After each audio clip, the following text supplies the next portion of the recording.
This is Let's Talk About Myths, baby! I'm Liv, I'm Myths Crazy, and I'm here today with a special mini-myth for this, the most ridiculously commercialized holiday of the year. But thankfully, this crazy day still retains a hint of the original intention, so on this, a day somewhat devoted to love, I present you with the story that inspired the oh-so-famous star-crossed lovers of Shakespeare. Those young lovers that are famous the world over, famous for being teenagers in love who overreact and end up killing themselves. Romeo and Juliet. Ah, romance. And before you go thinking I missed a real opportunity, I realize a story of Cupid might be better fitting, but the story of Cupid and Psyche is really his most complete story, and I've done it already. So here we are. This story comes from our Roman friend Ovid's work, Metamorphoses. Mini-myth. Pyramus and Thisbe, the OG star-crossed lovers. Pyramus and Thisbe lived in the city of Babylon, and so this myth comes from Mesopotamia, what is now Iraq. They each lived with their families, and those families lived in two houses that were next door to one another, and that shared a wall. Ovid says that if you looked all over the east, you'd never find a more charming girl than Thisbe, or a handsomer boy than Pyramus. She's got a great personality, and he's hot. This particular combo is kind of refreshing. The kids met because, well, they lived next door and shared a wall. And they did what teenagers are wont to do. They fell in love. Like, truly, madly, deeply love, head over heels. There's another couple we could relate them to, but that would be a bit too anachronistic given the circumstances. The point is, they were in love. They fell so in love that they wanted to get married. But when they told their parents, both sets forbade it. According to the Wikipedia entry on this, they were forbidden because of their family's rivalry. But I can't find anything like that in the actual story, so it's possible that that tidbit grew more off of Shakespeare than the original myth. In the myth, the parents forbade it, but there isn't a clear reason why. Since kids got married all the time back then, you can't exactly chalk it up to age. Something else was there. As teenagers do, they didn't accept their parents' response on their proposed wedding. Now, back to these houses that shared a wall. This wall had one thin crack, and it had formed when the houses were first built, and no one had ever patched it up. That was because, until this point, no one had ever noticed the crack. These two crazy kids in their passion, they found it. They found it because they could use this crack to whisper to each other about their love. They talked to each other through this wall endlessly. They even begged it to open a little wider so that they could kiss through it. But they couldn't appeal to the solid wall's romantic side, and so nothing came from this request. But eventually, after many days of this, through the wall, they made a plan. They would sneak out in the middle of the night, and they would meet up at a nearby tomb, because romance. There they would hide in darkness by a mulberry tree which was close to a spring. The tree was covered in small white berries.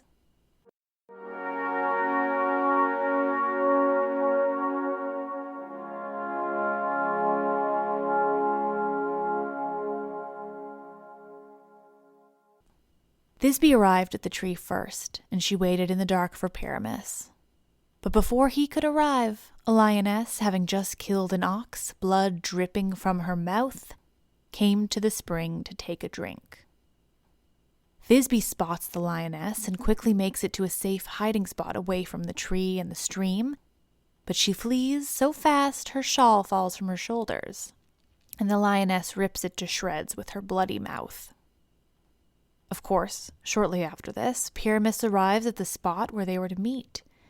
He sees the lioness's tracks, and he finds the bloody shawl, and he assumes that this lioness has killed Thisbe. He cries over her death, yells out his guilt to the sky, as young lovers do. He blames himself. He says that she was much more worthy to live than he was. And so he pulls his dagger out, and he stabs himself in the chest. And then Ovid proceeds to recount quite the bloody and graphic scene. Quote, "The blood leaped high, it spouted like a broken leaden pipe. that, through a slender hole where it is worn, sends out a long and hissing stream as jets of water cleave the air. This blood, this spurting, spraying blood from Pyramus's wound, hits the mulberry tree above, and the berries that were white just a moment ago are blood-stained. And the blood seeps into the roots of the tree, making the future berries of the mulberry grow to a deep purple. Moments later, Thisbe returns to find the tree bloodied, and below it, Pyramus is writhing around, blood pouring from his wounds as he dies. She mourns, tearing her hair and crying over him, and briefly he opens his eyes and he sees her before he closes them for the last time. Then Thisbe notices her bloodied shawl and his own dagger, and she realizes he did it to himself. And so, she says, if he died by his own hand for the grief of me, I'll do the same.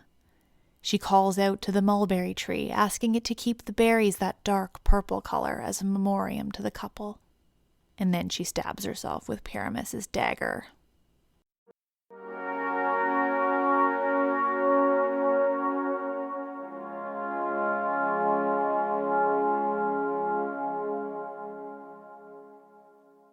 Well, friends, there's your super depressing Valentine's Day special.